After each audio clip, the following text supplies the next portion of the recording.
David Goggins is an author, speaker, retired Navy SEAL, and one of the greatest endurance athletes in the world who was named a hero of running by Runner's World. He went from growing up in an abusive household, struggling with asthma, obesity, and racism, to becoming a SEAL, world record holder for the most pull-ups done in 24 hours, and one of the world's highest paid speakers. Need motivation? Watch a top 10 with Believe Nation. Yeah! Top 10, I got a top 10. Got my motivation high for my top 10. Gotta learn from the wise women and men. All my life, like 9 for my top 10, top 10, 9. This one's for my top 10. Hey, it's Carmichael, and I make these videos because you are probably the most ambitious person in your circle, but you know you're capable of more, and you get that push by surrounding yourself with the best. So today, let's learn from one of the best, David Goggins, and my take on his top 10 rules of success. Enjoy. Okay, let's kick it off with rule number 1. Get a different vantage point. I used to look at my life from a different vantage point, and when you're in all the muck, and you're just walking in muck and walking in muck and walking in muck, you don't see that if you look off to the left of the muck, there's a sidewalk, brother. Get off of it. You have your head down looking in this muck.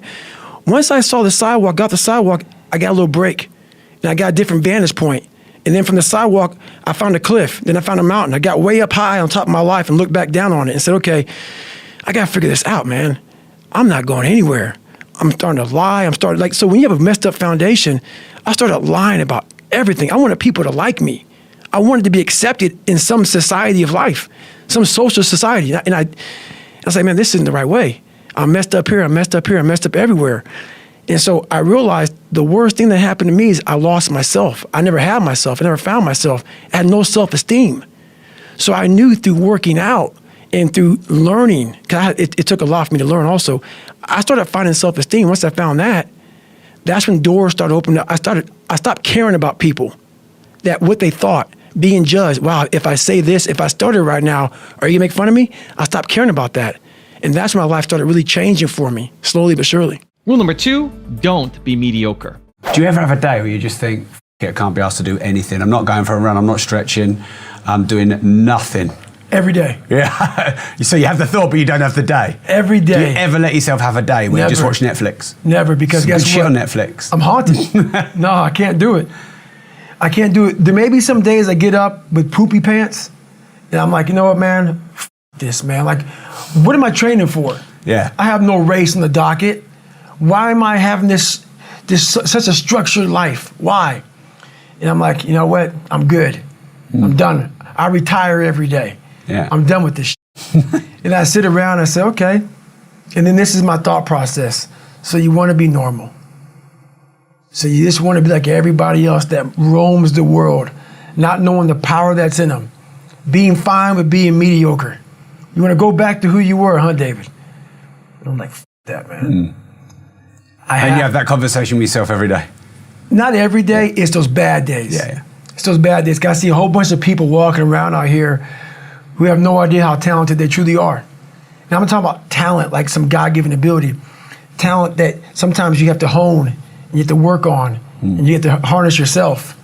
And they just walk around just on their phones, just clueless to how powerful they are. Rule number 3, find your new norm.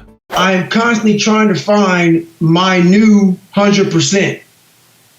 Even though life gets at you, age gets at you, sickness may get at you. I have friends of mine who lost legs, who lost arms, who lost all kind of stuff. And they call me and say, hey man, what am I gonna do now? I said, well, it's up to you to find your new norm. Love that, It's up to you to find your new 100%.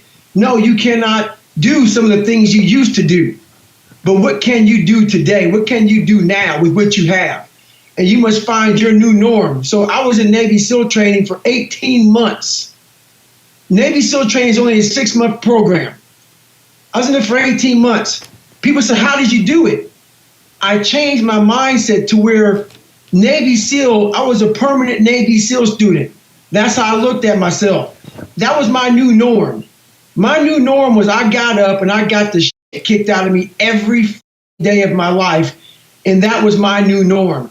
I didn't look forward to, oh, I can't wait for it to end. Oh my God, this and that, all the feeling sorry for yourself. No, my new life until it's over is I'm a permanent Navy SEAL student, and my life is about getting the shit kicked out of me. So you got to change your mindset for the situation that you're in today. Rule number 4, own your weaknesses. It's more important to own your weaknesses. You got to really triple down on those, man. Because why? You want to become a full human being. We like to run away from weaknesses. Like, for instance, if you're good at running, all you want to do is run. If you're great at reading, you have several books. But we don't do those things that we're not good at. So for me, I realized, man, like, I keep on running away from these things I'm not good at. I have to dive into these things. I have to become one with these things. And that's what happened. And so I own them both. Yeah. And I talk very openly about them both. Also, if you want to have confidence, self-love, and motivation, check out my 254 series. They're free. The links to join are in the description below. You will never learn from people if we always tap dance around the truth. What if I can become someone that no one thinks I can be? And just me talking about that, I have the hair going up on my arms. It's about what you're saying to yourself, but it also comes with work. So whenever I was getting beat down, physically, mentally, spiritually, whatever I was going through, just saying, I would put, you can't hurt me. Rule number 5, build calluses on your mind. A lot of people, when they think about working out, they think of it as being a physical thing. Right, no. I did it for mental. Yeah. People always say, my God, like, no, don't look at it like, I didn't care about losing weight. I didn't care about being the fastest person. I wasn't making the Olympics. I wasn't going to pros. I could barely read and write when I was in a junior in high school. I wasn't going anywhere. I saw working out as a way for me to build calluses on my mind. I had to callus over the victim's mentality. So I watched these movies. I talked about Rocky last time I was on here. I always equated training to mental toughening.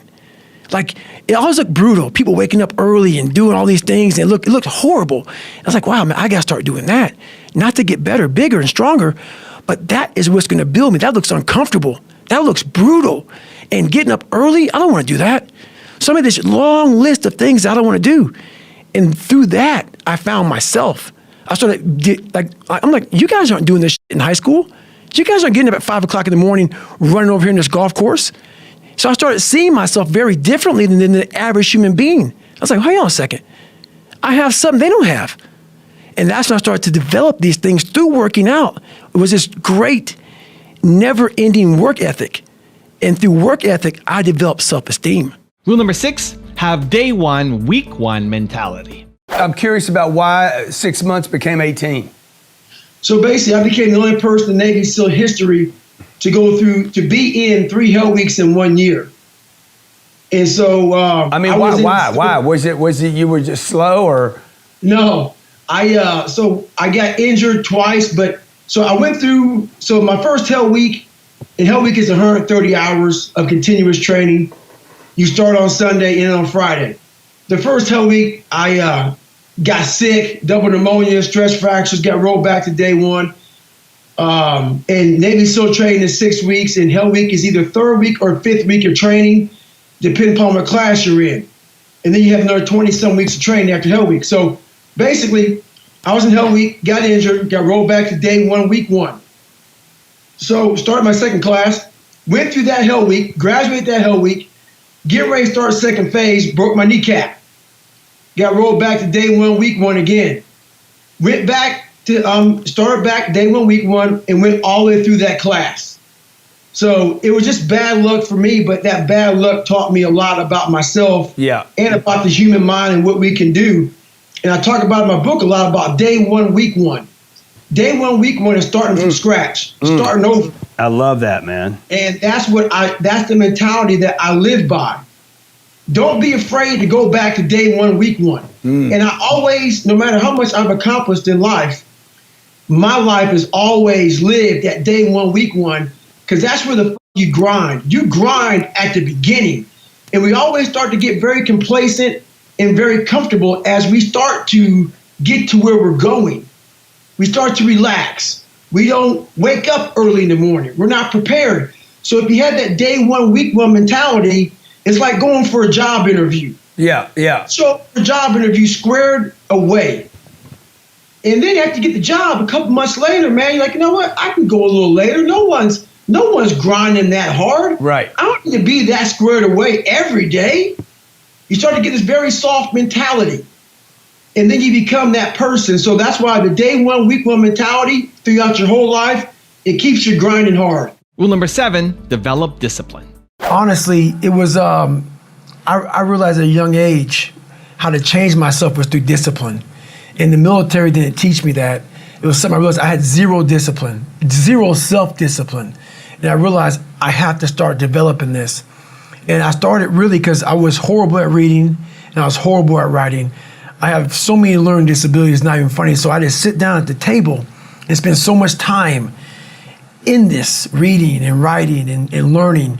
And that kind of translated over to my self-discipline with working out. So that's where it started. I started when I was about 16 years old and said, well, I have a 4th grade reading level.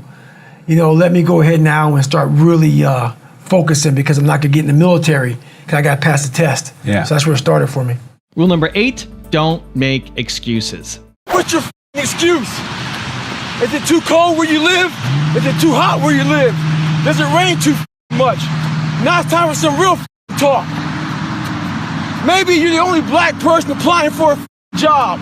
Maybe you're the only female. Maybe you're the only gay person. Job, whatever the it may be. Maybe that shit's in your head. Maybe that's your excuse for not being better. Life's a real big picture. When I was young, all those things got in my head. Black, not smart enough, single mom, all that bullshit owns space in my head. If you're allowing people and things and situations to own space in your head, you're losing. Last thing, life's one big head game. You play with yourself. If you lose, it's because you allow life to get in your head. Rule number 9, train for life. I never read anything. I could barely read, so Right. I wasn't reading back then. I watched a lot of movies, and I was really big into visualization. And I always equated working out to struggle. And I struggled my whole life, but I ran from it. So I started realizing, man, I got to start facing the struggle, and I got to be mentally strong for the struggle. So that's why I started coming up with I'm training for life. Mentally, I'm training for life. I'm not training for to lift 400 pounds. And I found out on my own pretty much is that through discipline, through self-discipline, through repetition, through tons of repetition of the same thing that you don't want to do, and that's the key thing. Through repetition of things you don't want to do, you develop mental, like an armor for your mind. You start to armor your mind because your mind's like, okay, we suffer every day. It's what we do. We do stuff that sucks every day. So then when the suck stuff comes, you're ready for it. And that's how I started coming up. I just started being very uncomfortable. And now it's like just a way of life. And rule number 10, the last one before a very special bonus clip, is follow the 40% rule.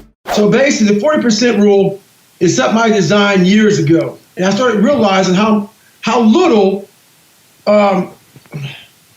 most of us are leaving so much on the table. And this is what the 40% rule is, just to make it very basic and simplistic for people. You know how you buy a car back in the day, and some cars have a governor on it? Yeah. So the speedometer may say 135 miles an hour. But that governor is set at 91, 92 miles an hour. Yeah. So you're driving, you got a nice ass car, and a Corvette passes right by you. Bam! The guy looks at you and says, hey, come on, man, let's go, let's get after it. You look at him and say, hey, man, I can't. I got a governor on my car. I can't race you. But if you take the governor off that car, you can go 135 miles an hour. The thing about it is our brains also have a governor on them. Yeah. And that governor is basically your insecurities, your fears, pain, suffering. Whenever your mind starts to feel uncomfortable, your brain tells you it's time to quit. We are done. Let's pack it the up and get out of here. Let's now go to our comfortable spot where we feel good about ourselves. So the 40% rule is just that. We are leaving so much on the table because our mind has control over us versus us having control over our minds. Now, I've got a special bonus clip from David on how to hold yourself accountable that I think you're going to enjoy. But before that, it's time for the question of the day. I want to know, how are you going to apply the 40% rule to your life? Let me know. Put it down in the comments below. And if you made it this far in the video, you're still here watching, I want to celebrate you, because Believe Nation, we don't just watch videos, we do something about it. So if that's you and you commit, you promise you're going to take action immediately after watching this video, give me a hashtag Believe down in the comments and tell me where you're from, because I want to celebrate you. Okay, the accountability mirror. It's exactly that. It holds you accountable for what the you're doing wrong. I call it my live autopsy. Basically, it's key takeaways from your life. We all know that we're not perfect. We all know that certain things make us have thin skin. Certain things make us lie, make us feel insignificant. You know, maybe you're getting judged. Wherever the it is, it's the why am I being a bitch sometimes. Why do people go on social media and maybe troll somebody to write some disgusting, nasty shit about somebody? They don't even know what's making you do that shit.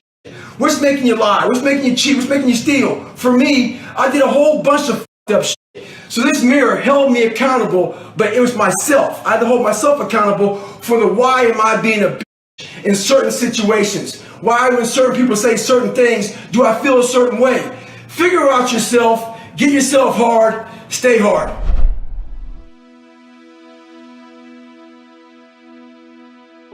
If you want another awesome video in our Black Excellence series, check out the video right there next to me. I think you'll enjoy it.